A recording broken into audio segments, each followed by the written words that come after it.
Can a freshman at quarterback win the Pac-12 or maybe even more? It seems to be a trend in college football, Mr. Rosen.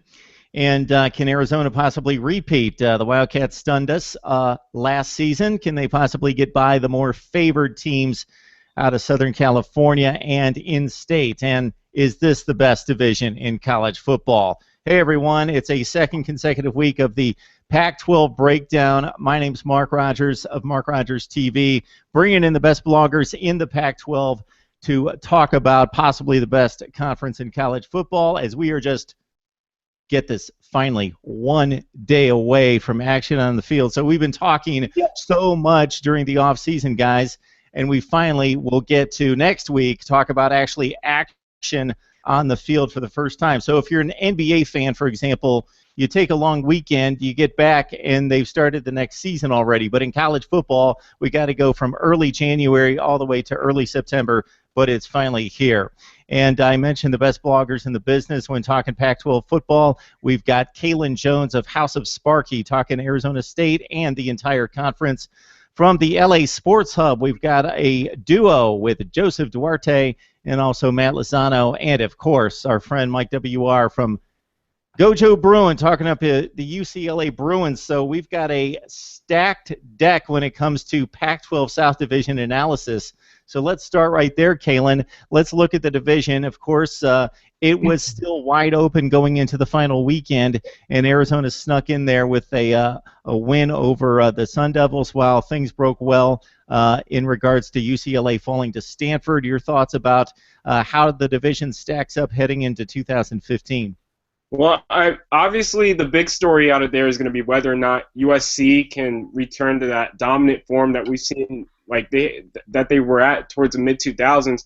And it's going to be interesting, at least in regards to whether or not Steve Sarkisian can deliver in terms of not only what he pronounced during his drunk rant, but whether or not what the national media has portrayed about USC, whether he can deliver upon these high standards that USC is supposedly back to being an elite powerhouse within the conference.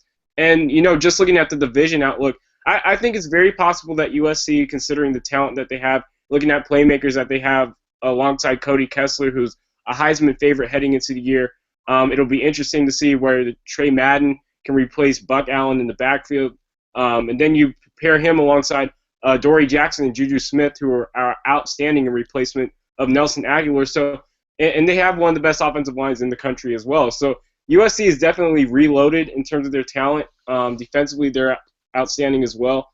To say that they're the class of the division, I mean, I'd have to agree, especially with Josh Rosen and UCLA being an unknown. I think as far as an outlook for the conference right now, you'd have to say USC and UCLA in the South Division definitely are the leaders. I think Arizona and Arizona State have potentials, or they're potential sleeper teams who can maybe jump into that top two, maybe even top of the division range, like we saw Arizona, like you pointed out last year, taking advantage of the cards falling their way. So I think it's going to be interesting, but at the end of the day, I think USC is the class of the division. Kaelen, thanks so much for reminding us. Sark laid it all out there. Everybody else sucks.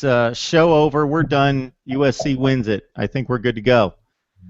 All right, Joseph, Matt, we're going to pitch it to you next and get your take on the Trojans and the entire division. We'll talk about it a little bit later. It might be, even with Colorado in existence, the best division in college football. Yeah, Mark, I think absolutely. Last year, I think it for sure was. As far as speculating about this year, I don't really know. That SEC West is looking pretty tough once again. But I think last year, this was definitely the premier division in college football. You're talking about the best team being Utah, which was a pretty solid team last year. And I expect them actually to do pretty well again this year. I've got them finishing fourth. I don't know if you're ready for me to pick the division or not yet. I've got Arizona State winning it this year. I know it's a bit of a turn. I'm supposed to be the SC guy, but I think Mike Berkovici is probably the most underrated player in college football this year. I think he absolutely should have been the starter after Kelly went down last year at Arizona State. But he came back after his injury, and Arizona State was, dare I say, a little bit less offensively prone to big plays. Mike Berkovici, granted I was there for the Hail Mary play against USC last year, but I mean, that guy can play. He's got a chip on his shoulder. And once again, he's a relative unknown, especially outside of the West Coast. I mean, he doesn't get a lot of press or anything like that. I think I do agree with Kaelen, though. I think overall USC's got the better roster. But shockingly enough, I'm going to question Cody Kessler's ability to take the Trojans to a Pac-12 title this year. Look, I know a lot of people have him down as a Heisman favorite. It's worth noting he's a very good college quarterback. It's just worth noting that last year they really struggled to score points, especially against the good teams, and they really didn't have much of an offensive identity. I mean, one week we'd see Buck Allen running. The next week they get 6 touchdowns, against Notre Dame. Let me read the stat off to you, Mark. I got 4 games last year that were huge for USC. The Stanford game, the Arizona State game, Arizona and UCLA. Those are the biggest games, especially, conference games. Cody Kessler threw 2 of his 39 touchdown passes in those games. Only 2. He did for 2 of his 5 interceptions, and his yards per game dropped 140 yards per game against those teams on average. So they've really struggled to get it done against the elite teams of the conference. And having said that, I know the offensive line's back. I really do like the receiving talent, but the big hinder on USC's offense is without a doubt it's going to be tight end. Right now they don't have a scholarship tight end on the roster. Jalen Cope-Fitzpatrick is having academic issues, and we've seen Bryce Dixon. It's been a smaller story out here, but he's just not eligible to play. In fact, he's not even on the team right now. It's an off-the-field thing, and we can do a whole other show about what's going on there. But for my money this year, I still think USC is very good. I have them tied record-wise with Arizona State, but I think Arizona State beats them in the head-to-head game. Therefore, it goes to the Pac-12 South to represent the South in the championship game. And to be honest, I got Arizona State winning the South this year. I think they'll be very good. Also like Arizona very much. Utah as well, and even UCLA. It'll be interesting to see how Josh Rosen gets going this year. Okay, I'll let you guys continue in just a second. I want to get this straight because I've heard that number, but I didn't think it was that extreme. 39 touchdowns for Cody Kessler, 5 picks last year. 2 touchdowns against 4 or 5 teams? 4 teams. That'd 4 be teams. UCLA, Arizona State, and Stanford. He threw only 2 touchdown passes in those games. Sure, so in the other 9 games he threw 37 touchdown passes. Wow. Yeah, the other 9. Yeah. So the drop-off is huge, and it was like that. Joe and I talked about this on our own podcast last year. Coming into the season, the numbers were the same way. They light up the cupcakes, if you will, the bottom of the Pac-12. But when it comes to the best teams, their offense just kind of goes into nothing. They lose their offensive identity. So I think that's going to be something to see whether Steve Sarkisian can get that turned around this year, especially with Cody Kessler being a senior. But remains to be seen as of yet. Yeah, just to bounce off what he's saying, pretty much covered all the bases here, but just how competitive the division is. You got, out of the top 3 teams, they all had 10 wins. And Arizona, UCLA, and ASU, they're all within a game of each other. USC and Utah, and we're talking about Utah, 9 wins. And Utah, they swept the Southern California teams, but they got swept by the Arizona teams. So it's a very competitive, who's going to beat who division. Certain teams have certain teams' numbers. So far, UCLA has USC's number, but Utah has beaten USC last year. So we don't know who's going to win. In terms of UCLA being at the top echelon of the division, there's no excuse why they shouldn't be other than quarterback. They're returning everyone besides Brent Hundley. Ishmael Adams. Yeah, Ishmael Adams is obviously what's going on with this, the whole cell phone Uber driver incident. But recently it said that he's been demoted from the starter to a nickelback, but he was pretty versatile on the defense, and he also scored a couple pick sixes and a return touchdown. So there's no debate that he is a weapon on that team, but we're going to see how they're going to have to do without him. For UCLA to succeed, they have to do what they did last year, and that's run the ball. They ran the ball with Perkins, who was 25 yards shy of 1,600 yards last year, and they just want to make sure that you get to break in a young quarterback with the running game. You can't put all the pressure. If you've noticed that people want to put a lot of hype on these freshman quarterbacks, but the Manziels, but you notice that these guys are dual threat quarterbacks. Rosen isn't a dual threat. I would compare him almost to the situation that SC had with Barkley. they ran the ball a lot. You notice they had that three-headed monster with McKnight and those guys. So I would put that situation more comparable to that, the USC Barkley, than it is to like a Manziel, because he's not that type of player. He's not the flashy scramble out of the pocket, get 25 yards on a dime, you know. So I'm interested to see how it works. He has the perfect surrounding team around him to succeed. And other than that, I feel like the super competitive up top. I also pick Arizona State just because of Berkovici. When he was in, he had flashes of like offensive like brilliance. He threw the ball downfield. He wasn't scared. He was more like a gunslinger, and that's the type of I think that's going to succeed, especially with the Pac-12. I feel like some of the defenses, they're good, but they're not going to be able, not like the SEC defense where they're going to step you and hold you to 3 points. It's a very offensive-driven division. So, I mean, there's talent on defense, but it's not like the SEC where it's going to be, you got those 10-7 games. So I feel like, especially the Pac-12, all the emphasis is on offense. So guys, you kill our massive ratings when you let your predictions go right off the top, because then everybody tunes out. They're just waiting. But we do get a smile out of Kaelen when you both pick Arizona State, unless maybe he's checked out your predictions from recent years. I don't know where we stand there. It sounded for a while like we had a USC-only show, and I was hoping to break down Colorado's defensive line for about 10 minutes. So, Mike, this is not only USC, of course, so we can give you the spotlight now, let you talk about UCLA and whatever catches your eye about this Pac-12 South. All right, here we go. UCLA. Let me hit them up last because obviously out there that I cover.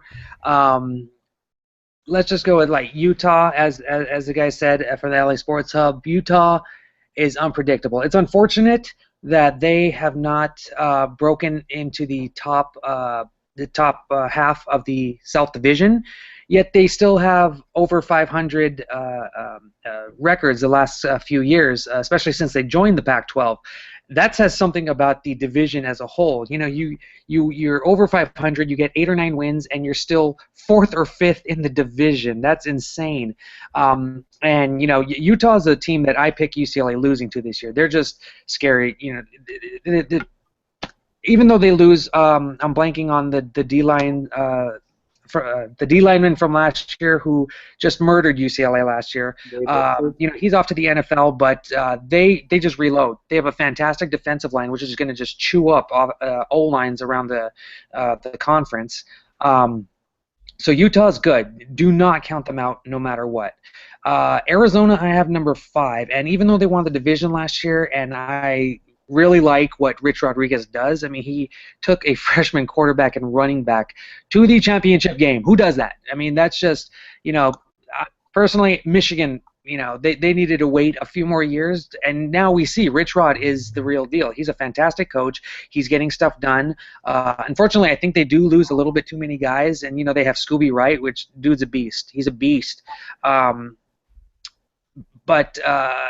I still think that they're going to have a few more hiccups. Number 3, I have USC. And, yeah, it could be a homer pick, but honestly, just looking at it, you know, what the LA Sports Hub guys had alluded to is the fact that, you know, Cody Kessler, not necessarily a Heisman candidate, and I'm not knocking that, you know, as a UCLA guy. You know, I don't think he's a Heisman candidate as well, but he is a very good quarterback for that USC offense. It's a really good fit. They are going to be very efficient. You know, I do a podcast as well, and we actually had some USC writers on a couple weeks ago, and they gave us some honest opinions about what's going on with USC.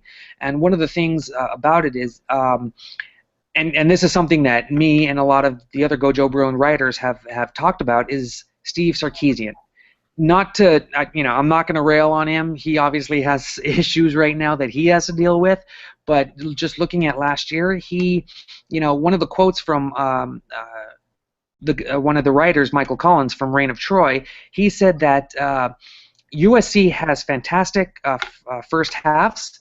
It's just that they have horrible second halves because Steve Sarkisian does not know how to react to people reacting to him, and thusly the USC collapsed in a lot of second halves last year. So honestly, if there was, well, sans Lane Kiffin. If there was any other coach there for USC, I think USC would actually have a chance because they are stacked with talent. Some of the kids they have in this Amon Marshall guy, who's probably going to play second string in the secondary. Oh man, a UCLA guy saying I can't wait to see him. I mean, that's just the talent that they have. Unfortunately, they have Steve Sarkisian. Arizona State is my number 2, and I have them up there with UCLA, and the only reason I have them as number 2 and UCLA is number 1. Couple things, Arizona State loses a lot of key guys as well. They do have Berkovici, which I'm really excited about because, like you guys said, I think he should have been the quarterback last year as well. The only thing is, I think right now, like last year, UCLA just lit up the Sun Devils in Tempe. So, kind of going off of that, I kind of think Jim Mora has Todd Graham's number right now, but that could change. I think they play the fourth or fifth week, and so that's going to be really telling to enter conference play. But going into UCLA, this might be Homer thing, but at the same time, I've seen this team over the last decade, and just knowing during the Dorrell and Neuheisel years that when the coaches or critics pick them for 5th and 6th in the division, or even 7th, 8th, and 9th in the Pac-10 back when it was the Pac-10 and didn't have divisions, we UCLA fans knew that was accurate. Seeing how Mora has developed this team, and they might be under the radar right now, which is something Mora alluded to during the Pac-12 Media Day. That's fine with us. UCLA went through the hype last year. They got ranked 9th. Oh, Hundley is going to be a Heisman, candidate. They're going to go to the college football playoffs. They were close, but they weren't there. There were still a few things that needed to be done, and one of those things, I believe, which is really going to what people, aside from Josh Rosen, I'll get into that. I think the biggest key to UCLA this year is their defense, and having Tom Bradley, a former defensive coordinator at Penn State, 11 years defensive coordinator. He's what I've seen in fall camp and spring practice. He's really brought the defense together and has just made them. He's brought the talent out and has really developed it, and it's insane to watch. They're so quick, and honestly, I think that's going to be under the radar, and the defense is going to surprise a lot of teams. Now, to finish up, the running game is going to be very important, and that's what UCLA should stick to. They have to kind of let Josh Rosen, find his way in for the first couple games. So they might play conservative for the first couple games. Luckily, they have Virginia and then, quote unquote cupcake UNLV in week 2, which I think we'll see a lot more from Rosen and company. But right now, you got Paul Perkins. You got 3 other running backs that are very, very good. 2 freshmen in Soso Jamabo and Bolu Olorunfunmi, who look very good. But Rosen actually looks very good as well. It's a little shocking to see how good he is. I mean, his arm strength and accuracy is just nuts. I've seen freshman quarterback at UCLA before, and nothing like this with Rosen. So flying under the radar right now, that's cool with us because I think UCLA is going to shock the world a little bit, and that's why I'm picking them. Trying to be as unbiased as possible. Just they have 18 returning starters. They haven't. This is the best offensive line UCLA has had in well over a decade, probably even 20 years. So that's one thing that we're just excited to see. All right. I didn't know that UCLA was flying under the radar. I know that a lot of people like Arizona State is kind of a chic pick, and USC is the prohibitive favorite. I've got the USC schedule here, and it might be the toughest schedule in the country. They are the only, and I did an insane task here. I am reviewing every Power 5 schedule in the country and rating them 1 through whatever, 66. And USC is the only team in the Pac-12 that doesn't miss any of the tough teams. So, of course, they play in the South. Then they play everybody but two teams out of the North. They hit both Stanford and Oregon. They're the only team that hits every difficult team. They miss Washington State and Oregon State. Big deal there. So they are going to have to earn the Pac-12 championship and a possible berth in the college football playoff based on that schedule. Hey, Kaelen, I'd like to hear your thoughts about some players that you're looking at, whether those are star players or some guys that we need to hear about that we're going to be very familiar with come December. Well, you guys are pretty much familiar with Mike Berkovici already, but, I mean, I do want to temper your guys' excitement just a little bit, though. I mean, he definitely, at times, I thought he deserved to be the starting quarterback, but, again, Taylor Kelly fit the system just a bit more because of the fact that he's a dual-threat quarterback. I'm interested to see whether or not Berkovici is going to be able to run the offense in a similar way, and from what I've read, they're still sticking with a lot of the zone read offense, so that'll be fun to see. But in regards to that, on the flip side of the ball, or excuse me, at least in the offensive game, you have Demario Richard, who was a true freshman running back. He really came on. I believe he had a 4-carry, 70, 80-yard performance against Utah last season, and then he broke out again during Arizona State's bowl game against Duke, where he ended up scoring, I believe, 3 or 4 times. So this is a guy who was a true freshman. I believe he's already 220, stands at like 5'9", 5'10". This is a guy that they call mini beast mode at Arizona State fall practice. So this is a guy, and he does break a lot of tackles. I was watching some game film of him. He's a guy who really, I believe he can be one of those breakout players. I believe he's a candidate on, I think, FoxSports.com. They listed him as like one of the top 5 breakout candidates of 2015. And I definitely believe that because of not only his ability, but you're looking at the interior of Arizona State's offensive line. You have 3 projected All-Americans along that front: Nick Kelly, V.T. Ofolo, and Christian Westerman. So I definitely think there's an opportunity. If there's one name that really intrigues me is Demario Richard. Some other under-the-radar guys, probably Storm Bars Woods. I think he doesn't get enough credit for as talented as he is. And then that's really it for me.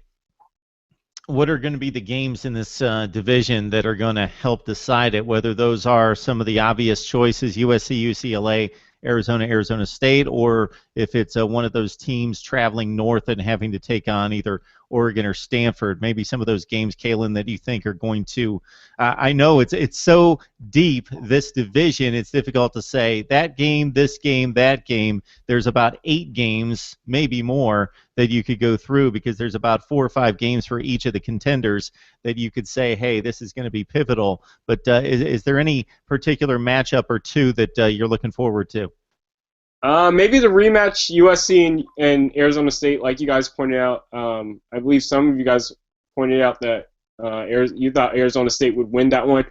I don't give it to them just like I can't just give it to them. I really think USC is a talented team. I think that's going to be the pivotal one if Arizona State should win against Texas A&M this weekend, which I'm still skeptical about. But, yeah, I think that's the most important one. And then even UCLA and Stanford, I think that's probably the biggest other like non-ASU game that I see on the Pac-12 docket because, again, David Shaw has really had Jim Moore's number up to this point.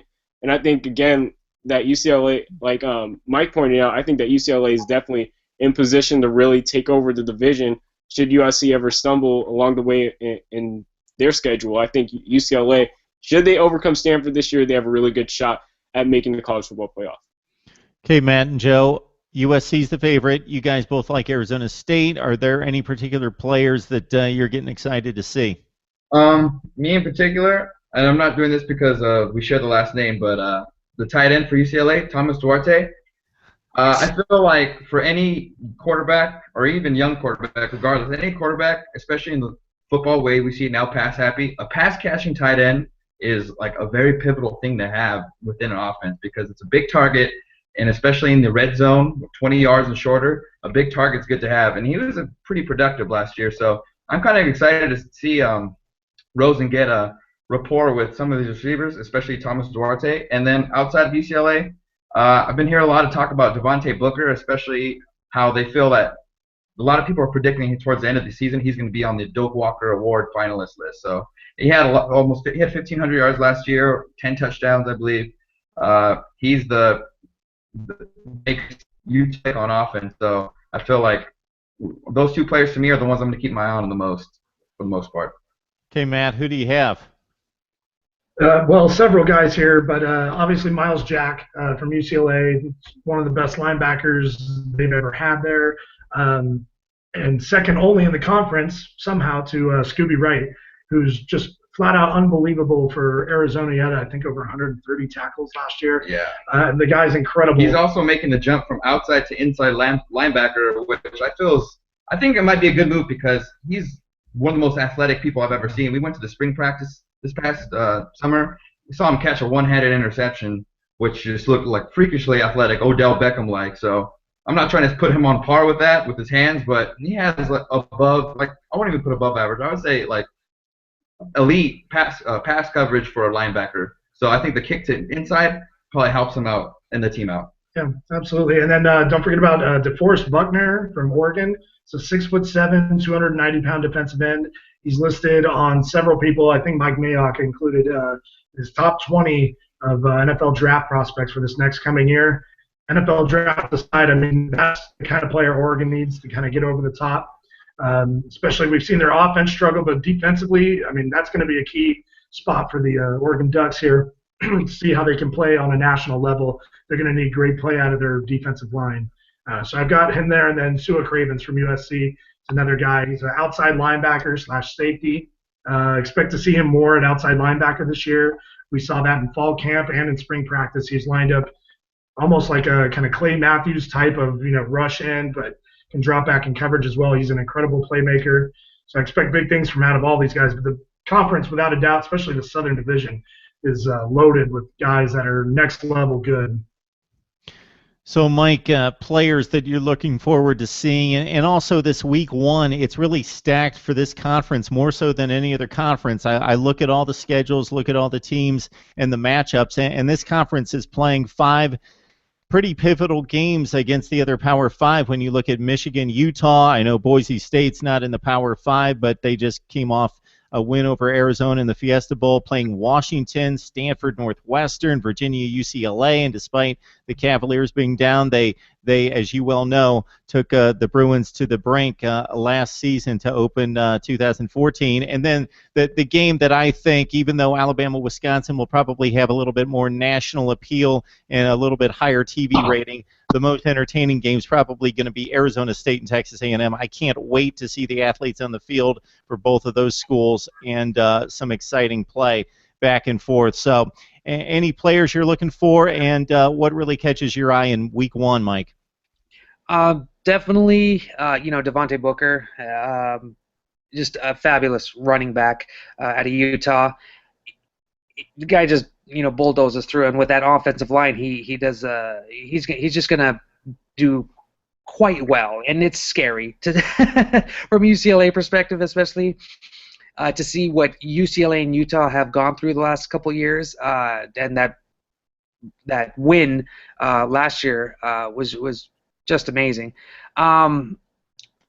USC, they just have so many people. The LA Sports Hub guys said Sua Cravens, he's going to be fantastic in the backfield. Adoree Jackson, Juju Smith, a lot of glamour positions, but at the same time they have some really, really good football players.